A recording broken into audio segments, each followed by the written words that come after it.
नमस्कार दोस्तों, जयप्रकाश मोटिवेशन गुरु चैनल में आपका स्वागत है। आज का प्रश्न है, भगवान कौन है और भगवान कहाँ है और भगवान का परिभाषा क्या है। ये प्रश्न आप ही लोगों में से किन्हीं के द्वारा पूछा गया है। तो चलिए आज हम अपने समझ के अनुसार उत्तर देने का प्रयास करते हैं। अगर आप लोगों का भी कुछ अनुभव हो तो हमें कमेंट बॉक्स में जरूर बताएं। तो भगवान उसे कहते हैं जो बिना मांगे हमें सब कुछ देते हैं, उन्हें भगवान कहते हैं। तो चलिए आगे हम लोग बढ़ते हैं। वो भगवान कौन है जो बिना मांगे हमें सब कुछ देते हैं? तो वो भगवान है माता पिता। धरती पर के लिए भगवान माता पिता है जो बिना मांगे हमें सब कुछ देने की कोशिश करते हैं और सब कुछ देते हैं। जैसे में बच्चा कभी नहीं बोलता है कि हमें जन्म दो, माता पिता उसे जन्म देते हैं। बच्चा ये नहीं बोलता है कि हमें तेल मालिश कर दो, माँ उसे तेल मालिश करती है। बच्चा कभी नहीं बोलता कि हमें दूध पिला दो, माँ उसे दूध पिलाती है। बच्चा कभी नहीं बोलता कि हमें पढ़ाओ, वो पढ़ना भी नहीं चाहता, लेकिन माता पिता जानते हैं कि अगर पढ़ेगा लिखेगा नहीं, बुद्धि नहीं होगा तो मेरा बच्चा को शिकायत होगा, उसे लोग गवार कहेगा, पागल कहेगा। अगर पढ़ेगा लिखेगा तो नौकरी करेगा, जॉब करेगा, कुछ बिजनेस करेगा और अपना फैमिली के साथ खुश रहेगा। ये सोच करके माँ बाप अपना बच्चे को पढ़ाते हैं, अपने लिए नहीं, बच्चों के भविष्य के लिए। मेरा बच्चा को आगे कोई दिक्कत हो, वो भी बिना मांगे बच्चा का सारा व्यवस्था करते हैं। पढ़ाई लिखाई का खर्च, खाना पीना का खर्च, यानी A to Z गार्जियन बिना कहे बिना मांगे उस बच्चे के भविष्य के लिए व्यवस्था करते हैं। बच्चा का चेहरा देख करके समझ जाते हैं कि तबीयत खराब है और बिना कहे दवा मंगाते हैं और उस बच्चा को बीमारी से छुटकारा दिलाते हैं और वह बच्चा खुशहाल हो जाता है और फिर खेलने कूदने लगता है। जब वही बच्चा बड़ा हो जाता है तो माँ बाप उससे शादी विवाह ही करते हैं और माँ बाप हमेशा अपने बच्चा को जब तक जिंदा रहते हैं तब तक अपने बच्चे को खुश देखना चाहते हैं। इसीलिए कहा जाता है कि माता पिता ही भगवान है जो बिना मांगे सब कुछ देते हैं। ये पहला भाग में हो गया। धरती पर के लिए भगवान माता पिता है।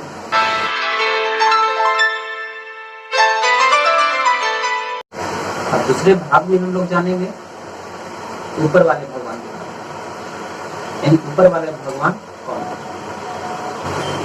अब ऊपर वाले भगवान के बारे में जानते हैं। ऊपर वाले भगवान का भी परिभाषा सेम टू सेम, जो बिना मांगे हमें सब कुछ देते हैं, उसे भगवान कहते हैं। जैसे ने ऊपर वाले भगवान ने बिना मांगे हमें सब कुछ कैसे दिया, चलिए ये जानते हैं। ऊपर वाले भगवान ने पहले मनुष्य को जन्म नहीं दिया, पहले मनुष्य के लिए सारी व्यवस्था की। पहले धरती की व्यवस्था की, फिर पानी की व्यवस्था की, फिर हवा की व्यवस्था की। यानी मनुष्य को वो सभी जरूरत को अनलिमिटेड दिया। धरती दिया तो अनलिमिटेड दिया, पानी दिया तो अनलिमिटेड दिया, हवा दिया अनलिमिटेड दिया। यानी मनुष्य के लिए भगवान ने पहले सब कुछ दिया। सोना दिया, चांदी दिया, मिठाई दिया, पैसा दिया, कौड़ी दिया, हेलीकॉप्टर दिया, बस दिया, सब कुछ अनलिमिटेड दिया। बेटा जितना यूज कर लो कभी खत्म नहीं हो सकता है। ये सब व्यवस्था करके अंत में भगवान ने मनुष्य को जन्म दिया, वो भी नंगे जन्म दिया। वो भी मनुष्य कुछ लेकर के नहीं आया। अब आप सोच सकते हैं कि मनुष्य को भी जन्म भगवान नहीं दिया तो मनुष्य का क्या औकात है कि भगवान को दे सकता है? कुछ लेकर के आया है कि भगवान को दे सकता है? नहीं। कुछ लेकर के नहीं आया है, नंगे आया है, और उस नंगे शरीर को भी वही भगवान ने दिए। तो ये मनुष्य क्या दे सकता है भगवान को? कुछ नहीं दे सकता। आप कोई भी ग्रंथों में, आप कोई भी ग्रंथ को पढ़ते हैं तो उसे यही निष्कर्ष निकलता है, या कोई भी तपस्या करते हुए साधु संत अगर आपको मिले तो आप क्वेश्चन करिए, बाबा भगवान को आप देखे हैं? और अगर देखे हैं तो कैसन रहते हैं, कैसा दिखते हैं, कैसा रूप है, कैसा आकार है? वो संत व्यक्ति भी यही बताएंगे कि बेटा भगवान निराकार होते हैं। निराकार का मतलब होता है जिसका कोई आकार नहीं होता है, जिसका कोई रूप नहीं होता है, जिसका कोई साइज नहीं होता है, जिसको कोई नहीं देख सकता है, जिसको कोई नहीं देखा है, जिसको कोई नहीं देखेगा। अब आप खुद सोच सकते हैं कि जब तपस्या करते हुए उस साधु व्यक्ति, वो संत जो बता रहे हैं कि भगवान निराकार होते हैं, ग्रंथों में लिखा हुआ है कि भगवान निराकार होते हैं।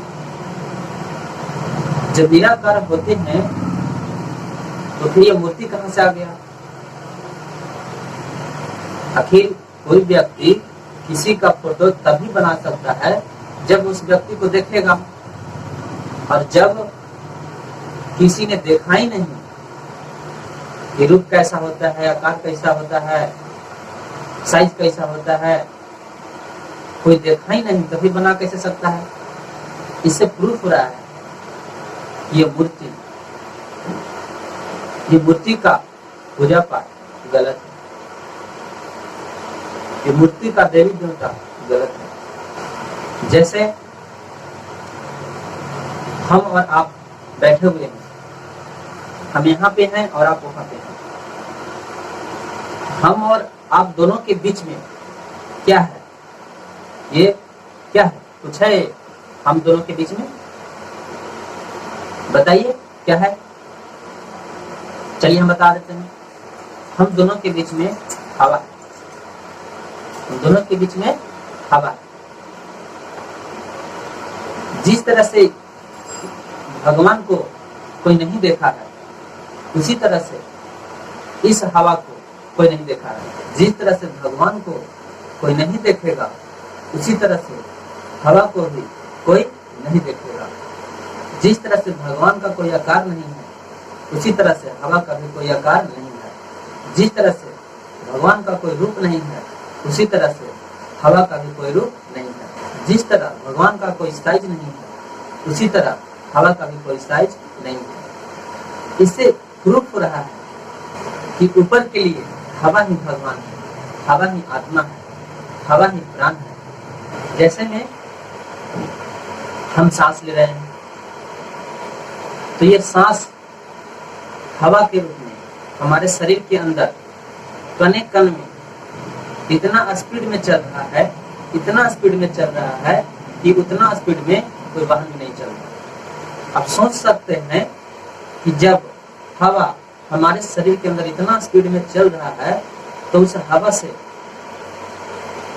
कुछ छिपा हुआ नहीं है कि इसके अंदर कहाँ रोग है, क्या बोलेगा, क्या सुनेगा, क्या करेगा, ये हवा सब जानता है। इस हवा को सब मालूम है। इस हवा के वजह से ही हमारे अंदर प्राण है। इस हवा के वजह से ही हम बोल रहे हैं। जब ये हवा हमारे शरीर के अंदर नहीं जाएगा तो हमारा शरीर मृत हो जाएगा। जब हवा शरीर के अंदर जाना बंद कर देता है तब खून भी काम नहीं करता है। खून भी जहां के तहां रुक जाएगा। यानी हवा के बिना खून भी काम नहीं करेगा। हमारे शरीर के अंदर हवा जा रहा है तो हम जिंदा हैं। अगर शरीर के अंदर हवा न जाए तो नहीं तो हम बोल पाएंगे, नहीं तो हमारा खून चलेगा, नहीं तो हम देख पाएंगे, नहीं तो हम सुन पाएंगे, और नहीं हम चल पाएंगे, नहीं हम बोल पाएंगे। इससे प्रूफ हो रहा है कि हवा ही आत्मा है, हवा ही भगवान है, हवा ही प्राण है। हम नहीं बोल रहे हैं, ये हवा बोल रहा है।